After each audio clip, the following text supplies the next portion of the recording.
Do not pick up the phone. Not today, not tomorrow, not when the screen lights up with a number you have been waiting to see since before you knew you were waiting. Let it ring. Let it vibrate itself into exhaustion against the surface of your desk, your nightstand, the palm of your hand if you are holding it. Let it go to voicemail. Let the silence answer for you. This is not cruelty. This is not a game. This is the only correct move in a sequence that was set into motion the moment they realized that words traveling through fiber optic cables and satellite relays are no longer sufficient for what they need to say to you. They need proximity. They need your face. They need the air between your bodies to conduct the voltage of what has been building inside them for months, perhaps years. And the call they are making right now, the one you are watching decline into a red notification badge, is merely the fuse being lit. Not the explosion, the fuse. And you, Virgo, are not meant to interrupt a fuse. You are meant to stand back and wait for the blast. If your heart is hammering against your ribs right now, if your thumb is hovering over the green button with a desperation that feels like thirst, if every instinct in your body is screaming at you to answer, to speak, to break the silence before it breaks you, then you are exactly where you need to be. Hit that like button, not as a plea, as a lock, as the sound of a vault door ceiling shut around your patience. Subscribe to this channel because this is the only place that teaches you the power of strategic stillness. And drop the word hold in the comments, not as a wish, as an order to yourself, as the command that keeps your finger away from the call button until the strategy has played itself out to its inevitable conclusion. Now, listen carefully, because I am about to explain why your silence is the most dangerous weapon you have ever held, and why Friday the 31st is not just a date on a calendar, but a detonation point that has already been calculated, coordinated, and locked into the physics of your shared fate. Someone is trying to reach you. You know who. You have felt the pressure building in the background radiation of your life for weeks now. The texts that arrived at odd hours and were deleted before you could fully read them. The voicemails that consisted of nothing but breathing, heavy and deliberate, as if the caller were practicing how to speak your name without their voice cracking. The emails drafted and unsent, lingering in your notifications as ghost impressions of a confession that kept retreating from the send button. And now, the calls, the actual, audible, ringing calls. They are escalating. They are becoming more frequent. They are arriving at times when you are alone, when you are vulnerable, when the sound of another human being reaching for you through the dark feels like oxygen being offered to a drowning lung. And your job, your only job, is to let them go unanswered. Because the person on the other end of that line is not calling to chat. They are not calling to check in. They are not calling to ask about your week or to make small talk about the weather or to ease back into your good graces with the slow, careful diplomacy of a tentative reconciliation. They are calling because they are standing on a ledge, because the truth inside them has grown so large, so pressurized, so completely indifferent to the constraints of politeness and timing and appropriate behavior that it is no longer content to travel through wires. It needs a body. It needs a room. It needs the shockwave of physical presence to contain it. And every time you let the call go unanswered, every time you allow the silence to stand between you like a wall they cannot climb with their voice alone, you are forcing that truth to find another route. You are forcing it to become corporeal. You are forcing the caller to understand that if they want to reach you, they will have to do it with their feet, not their fingers. They will have to show up, and showing up is exactly what they are preparing to do. Friday the 31st. Mark it. Do not schedule anything else. Do not accept invitations.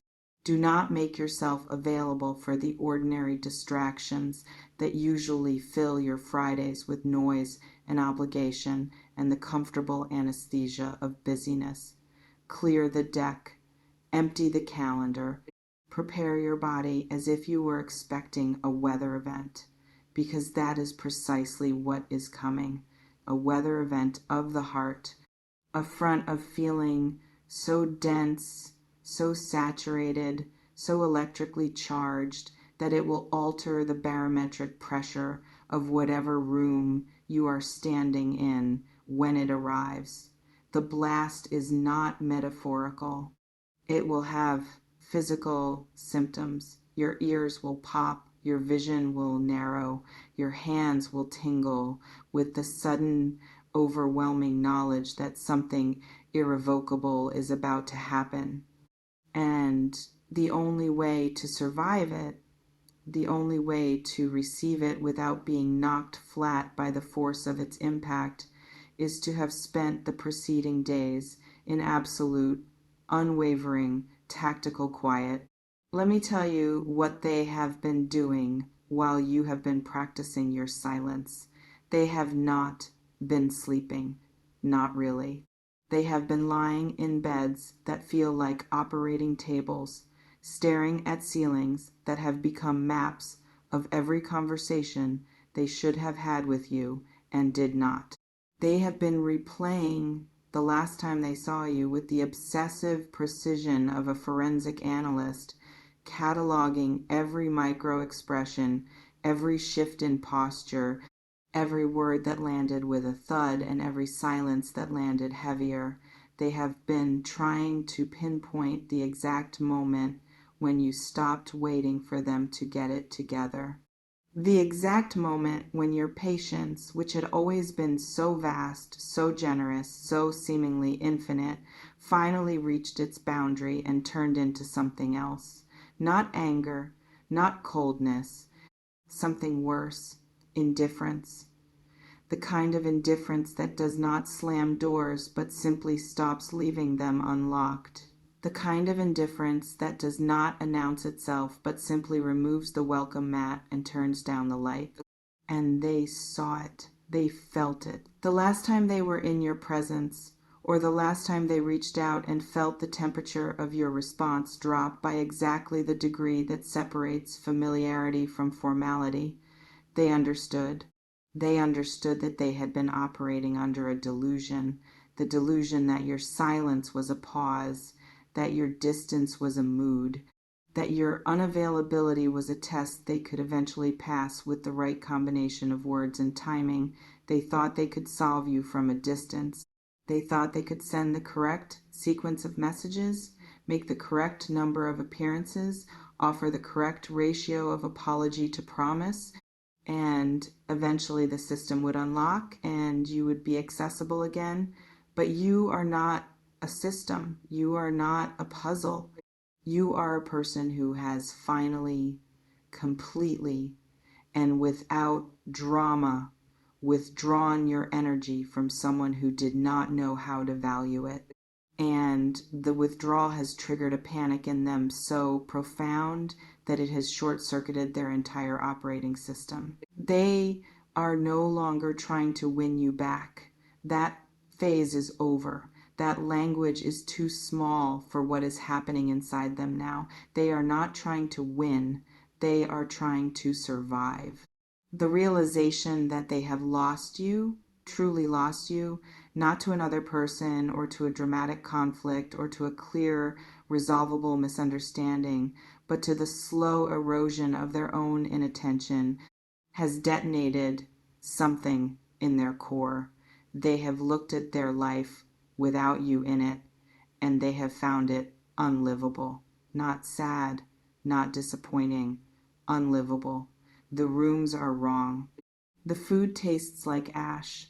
The future, which used to stretch out in a tolerable, manageable line of acceptable events, has become a cliff edge, and they are standing at that edge, and they are looking down, and they are realizing that the only way back from the precipice is to run, not to call, not to text, to run toward you physically, irrevocably, with the full, unfiltered, potentially catastrophic force of everything they have been holding back. Friday the 31st is the day they have chosen, or rather, it is the day that chose them. It is the day when the accumulated pressure of their regret, their recognition, their absolute bone-deep certainty that they made the worst miscalculation of their life will exceed the structural integrity of their caution. They have been trying to do this the right way, the careful way, the way that respects your boundaries and your timeline and your obvious justified need for space, but caution has failed them. Every measured message they sent into your silence returned to them like an echo in an empty canyon, amplifying their own loneliness instead of bridging the gap.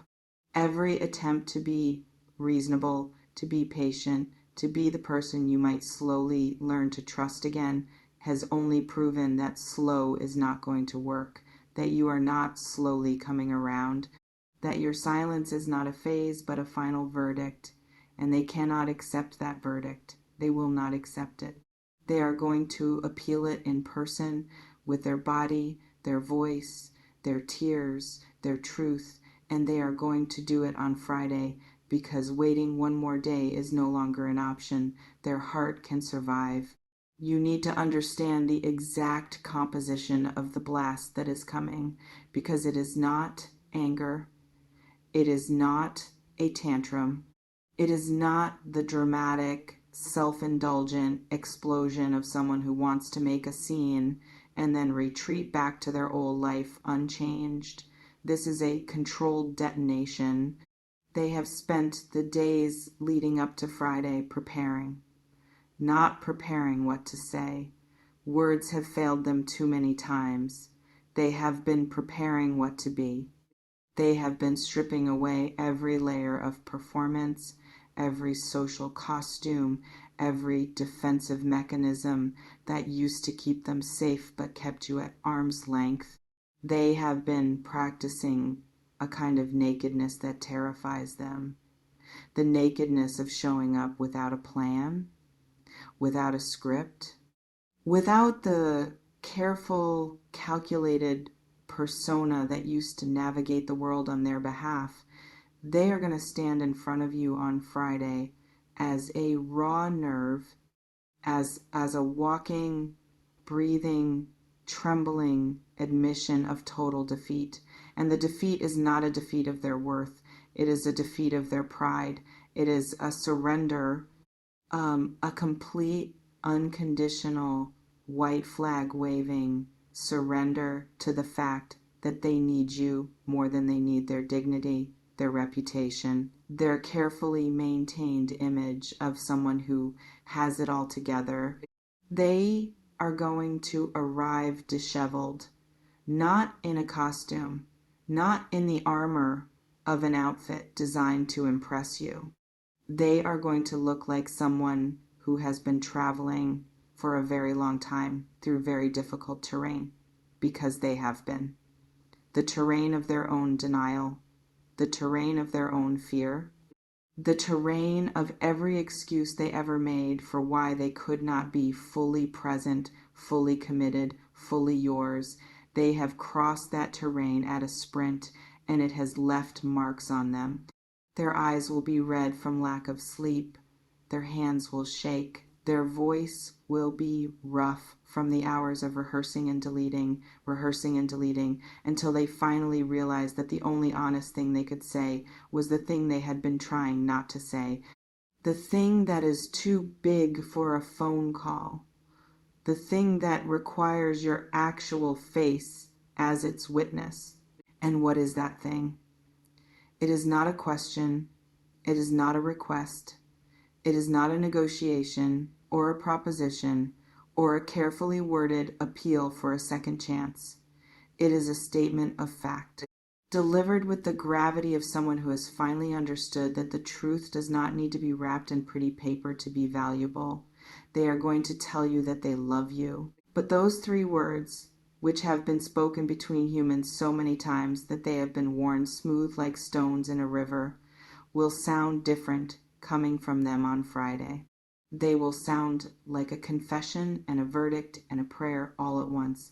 They will sound like the last words of a dying person and the first words of a newborn. They will sound like someone who has been holding their breath underwater for months and has finally broken the surface. And the force of that exhalation, that release, that absolute unprotected declaration is the blast. It will knock the wind out of you. Do not brace for it. Bracing will only make the impact hurt more. You need to be soft when it arrives. You need to have spent the preceding days in silence, not as a punishment to them, but as a preparation for yourself. The silence is your training ground.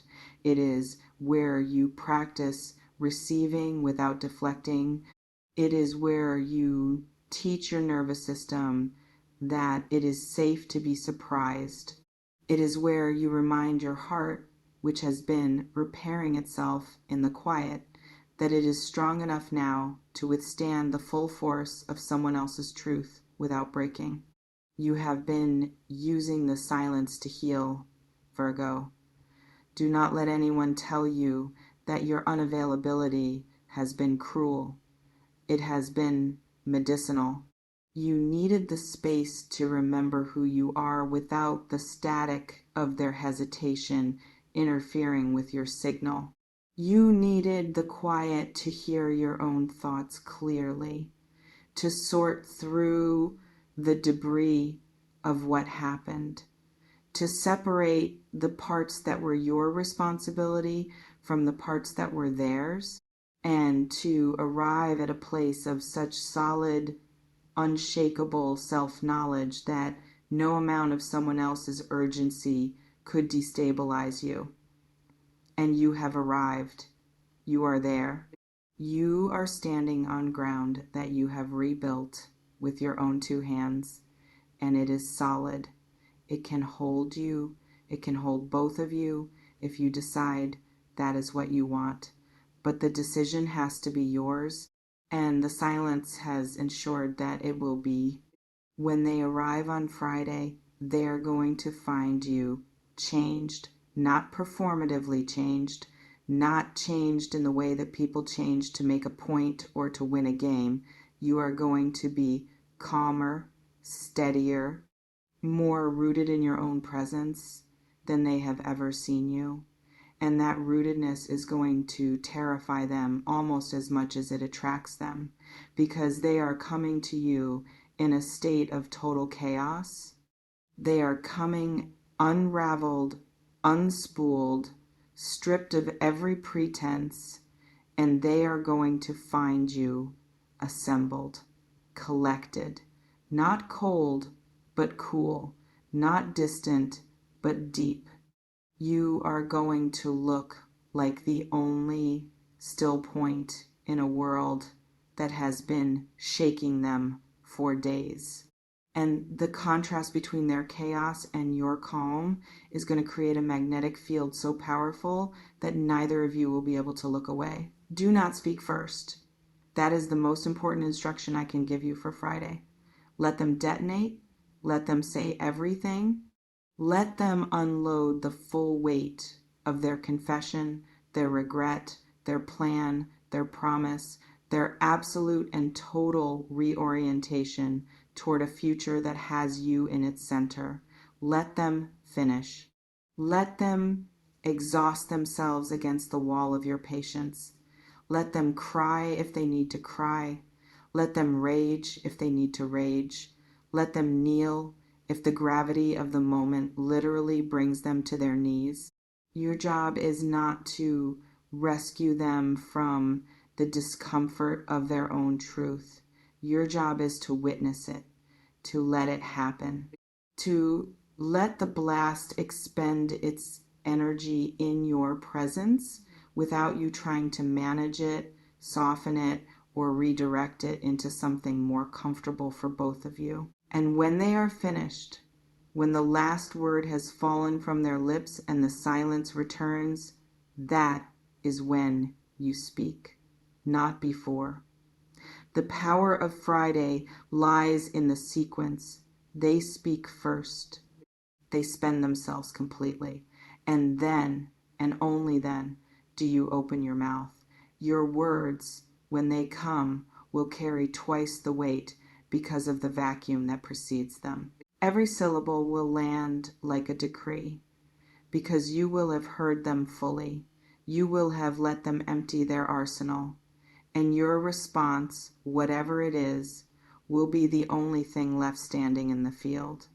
Your response might be yes, it might be no, it might be I need time, or I hear you, or I forgive you, or I do not recognize the person standing in front of me. Whatever it is, it will be true. And because you have spent the days leading up to Friday in silence, in preparation, in the careful maintenance of your own internal equilibrium, your truth will be unassailable. It will not be reactive. It will not be defensive. It will not be the product of shock or manipulation or the overwhelming pressure of someone else's urgency. It will be yours, fully owned, fully embodied, fully spoken from the center of the person you have become in the quiet. If you say yes, if your heart opens and your body leans forward and the words that come out of you are an invitation rather than a verdict, then Friday will become the first day of a new era, not a return to what was. Something else, something built on the foundation of your silence and their explosion, a partnership where your calm is the anchor and their passion is the sail. A dynamic where you no longer have to chase them for attention because they have learned through the agony of your absence that attention is the only currency that matters. A love that is not reconstructed from the old blueprints, but drafted fresh with new materials by two people who have finally understood the cost of taking each other for granted. If you say no, if your truth is that the blast, however sincere, however spectacular, however deeply felt, has arrived too late, then your no will be just as powerful. It will be the final, immovable boundary that teaches them the ultimate lesson of your relationship, that love is not a firework that can be launched at any time to win back the crowd. That timing matters. That your heart is not a perpetual open door that waits indefinitely for someone to finally decide to walk through. Your no, delivered from the center of your calm, will not be cruel. It will be clear, and clarity in the aftermath of an explosion is the most merciful thing you can offer. It will let them know that the show is over, that the campaign has ended, that there is no more territory to fight for. And it will give them the dignity of a definitive conclusion rather than the torture of an eternal maybe. But whatever you say, the speaking of it will be a release for both of you. The silence that has stretched between you, that has been so heavy, so charged, so full of everything unsaid, will finally have a shape.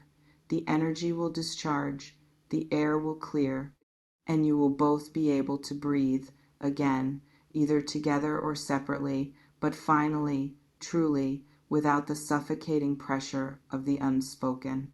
Until then, until Friday, until the knock comes or the door opens or the figure appears in the place you least expect them to be, your instructions are simple. Stay quiet. Do not answer the calls. Do not return the messages. Do not offer breadcrumbs of reassurance that would allow them to retreat back into the safety of distance. Let the pressure build. Let the silence do its work. Let them feel the full weight of your absence so that when they finally arrive, they understand exactly what they are asking for. They are not asking for a conversation. They are asking for a resurrection.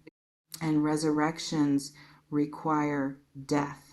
The death of their old self, the death of their hesitation, the death of every version of them that ever made you feel like an option rather than the point. Keep your phone on silent. Keep your heart guarded but not closed. Keep your energy focused on your own center. Eat well. Sleep deeply. Move your body so that when the shock wave hits, you are grounded enough to absorb it. Do not fantasize about Friday. Do not rehearse your lines. Do not try to predict what they will say or how you will respond. The power of this moment lies in its unpredictability. You have done the preparation. Now you have to trust it. Friday is coming. The blast is scheduled. The fuse is burning down to its final inch, and the person who lit it is already in motion, traveling toward you with a speed that defies their own caution, their own history, their own carefully constructed sense of what is reasonable. They are leaving reason behind. They are leaving everything behind. All that remains is the truth, compressed into a single moment of impact, and you are the coordinates it has been aimed at. Stand still. Let it come. Let it hit. And when the dust settles, when the ringing in your ears fades, when the figure in front of you is revealed in the smoke of their own detonation, look at them. Really look. See what remains when every defense has been burned away. And then, only then, let your voice rise from the silence like the first sound after a bomb. Let it be steady. Let it be true. Let it be yours. The call goes unanswered. The message is clear. And Friday is the day everything finally speaks for itself.